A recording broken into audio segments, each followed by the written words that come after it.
अंतरिक्षे, आकाश तथा अनेक लोक लोकांतरों को भी अपने विशेष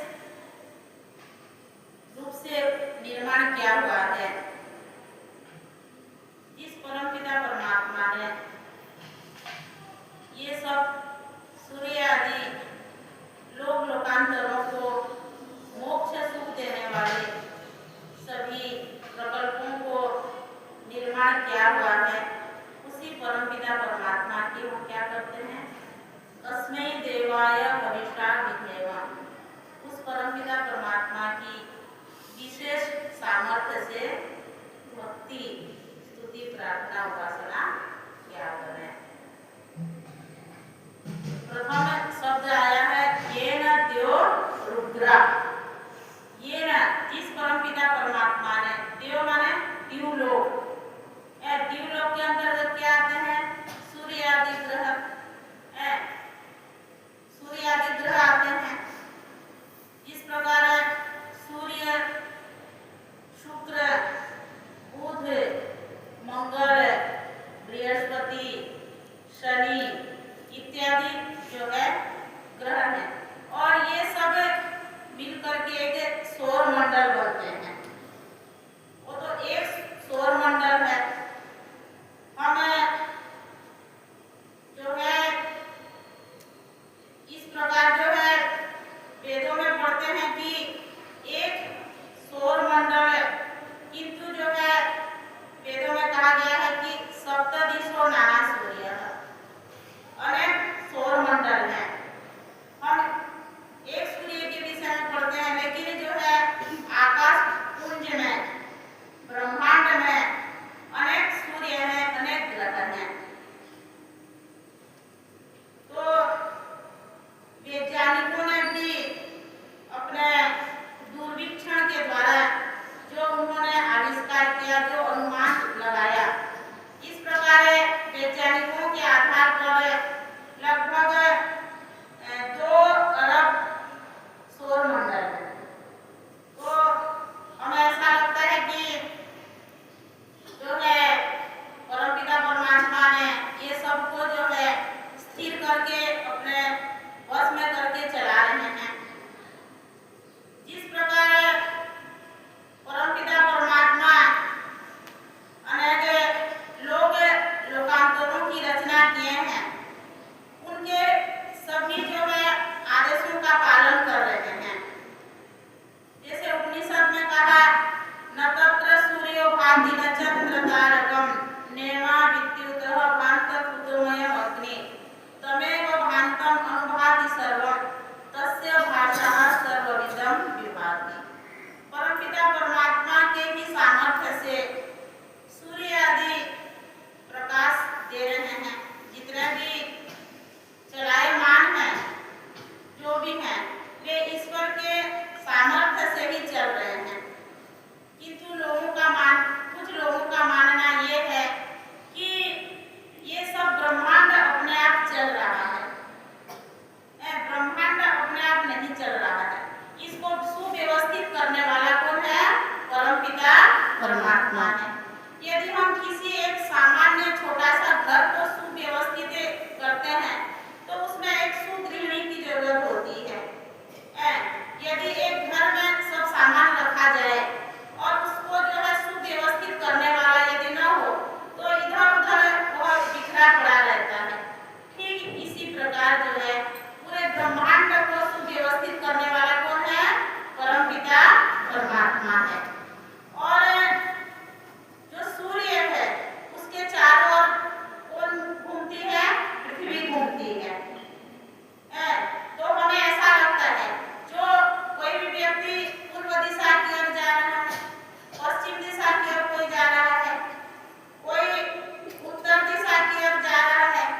अफगानिस्तान को जीता था। तब पृथ्वी माता कहती है, तू एक सिकंदर की बात कर रही है, इस धरती पर कितने ही सिकंदर हैं जो आए और गए, किंतु पृथ्वी जैसा है वो वैसा ही है। पृथ्वी का कुछ नहीं बदला है। इस धरती पर कितने जो है विद्वान, कितने अध्यापक, कितने राजा, कितने महाराजा, कितने धनी, कितने निर्धन आए और गए, किंतु पृथ्वी कुछ बदला है क्या? नहीं, पृथ्वी का कुछ भी नहीं बदला है। तो इसीलिए वेद में क्या कहा गया है कि परमपिता परमात्मा ने क्या किया है, पृथ्वी को भी क्या किया है, दृढ़ करके रखा है। इस पर एक ऋग्वेद में एक मंत्र आता है, यह पृथ्वी व्यथमानमद्रिहत्, यह पर्वतान् प्रकुपितान् करवणात्, यो अंतरिक्षं विममे वरीयो, यो द्यामस्तभनात् स जनास इंद्र। यह ऋग्वेद के द्वितीय मंडल में आता है। यह पृथ्वी व्यथमानमद्रिहत्, जो घूमती हुई पृथ्वी को भी परमपिता परमात्मा ने सुदृढ़ करके रखा हुआ है। जो अत्यंत क्रोधित करने वाला पहाड़ को भी जिसने रमणीय बना रखा है, जो इस प्रकार विस्तृत विशाल आकाश का भी निर्माण किया है, जिसने सूर्य को भी थाम करके रखा है, तो वह परमपिता परमात्मा ही है, ऐसा मानना चाहिए। और एक इस मंत्र में शब्द आया है, येन स्वस्तभितम्, परमपिता परमात्मा स्वस्तभितम् मोक्ष सुख देने वाला है। दुनिया में प्रत्येक प्राणी जो है सुख चाहते हैं, सुख को ढूंढने की कोशिश करते हैं। मनुष्य ही नहीं अपितु प्रत्येक प्राणी जो है दुखी रहना नहीं चाहते। हम जो है प्रकृति में सुख खोजते हैं, किंतु प्रकृति जो है रमणीय वस्तु है, देखने में मनमोहक लगता है, किंतु वह जो है हमेशा जो है सुख देने वाला नहीं है। जिस प्रकार उदाहरण के लिए जैसे एक कुत्ता है, उस कुत्ते को जो है सूखी हुई हड्डी मिल गई, वह हड्डी को जो है चबाने लगा, खाने लगा, किंतु हड्डी सूखी हुई हड्डी से कुछ नहीं स्वाद मिलने वाला है।